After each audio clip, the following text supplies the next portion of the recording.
Yeah! Day 7, episode 4. Today we're doing Faun, DNDecember. It's happening, baby! Yeah! Alright, time to roll. So, Faun.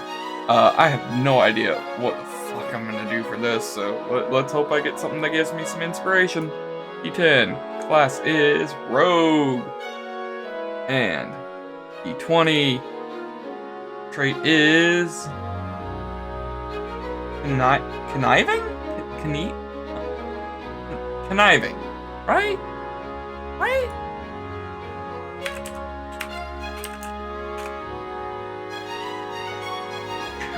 Yeah, conniving. Okay. A conniving rogue. I mean, that's... Yeah. Yeah, that's doable. Yeah. Sure. Huh. Well, fuck it, let's go.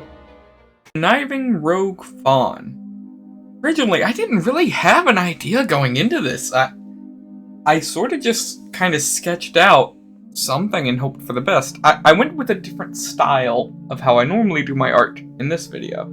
You can see I try a bunch of different things. Eventually I get onto this face, which I end up taking pretty much to the end of my final sketch. I ended up using Draw with Jazz's amazing book on digital painting that he used. I only sort of skimmed through a lot of it. I didn't get a full read-in with it. I'm planning to do that at some point. Maybe make that a video after DNDecember. Something, but... Oh god. So, this is what I'm gonna call hand struggles. His hand killed me. Yeah, but I finally got it to where I liked it. So yeah. I sort of got the, or I was reading the book and wanted to try out a different sort of style of rendering. And, so this is what you're gonna see. It's a lot of fiddling. I think this is definitely the longest any of these have taken me so far.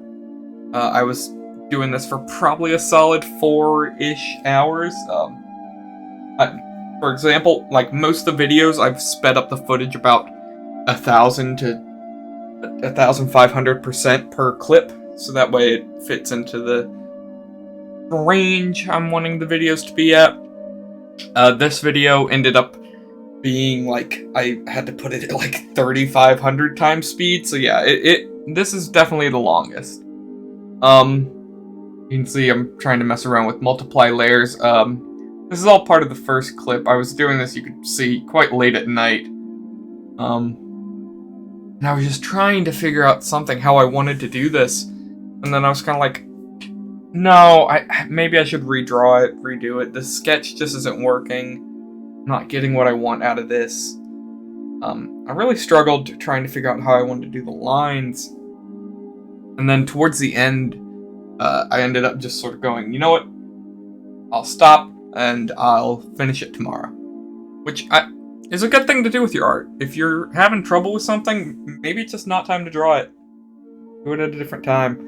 Oh yeah, I realized like midway through there I got the ears, or I did the ears wrong in the way I wanted to do it. Anyway, this is the start of the next day, and you can see my first thing I did is I went and tried to render out the eyes. So yeah, I just sort of went through, tried to make them look nice, rearrange them, and then I basically did this method where I would draw out with the pencil on the same layer as the color, and then would eventually render it all out at once, using a bunch of different brushes. What came out is something that I think is really good.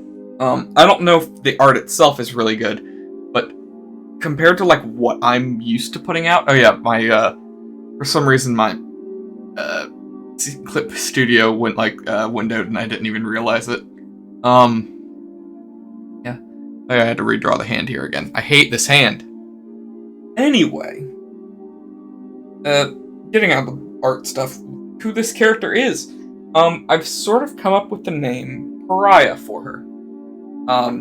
She is a faun who, I believe is probably most likely a, mastermind rogue, or, I'm not exactly sure the exact subclass, but it's basically a rogue that focuses a lot more on role-playing through, like, lying and deception more so than sneaking. This is where I went to go walk my dog. I think I put a little note that's like dog piss break here shortly. But anyway, I ended up just kind of getting this really interesting idea that was like, yeah, she's a rogue, but maybe her thing isn't sort of sneaking around, it's going right up to people and luring them into this sort of false sense of security. That she's this sort of frail, smaller, diminutive, she's very short. I think she's probably only around like 4'7", 4'8", very small for a fawn. But I kind of just got this idea that, like, maybe she would lead people back to the woods or something. Fawns normally have a hard, or a sort of big connection with the woods. Maybe she leads them there, and then I have her hand behind her back, kind of signifying that she might have, like, a knife or something behind it. Or she's just sort of luring people in with her charm, and then once they get within her grasp, then she strikes. Very much a person who strikes on her terms and nobody else's.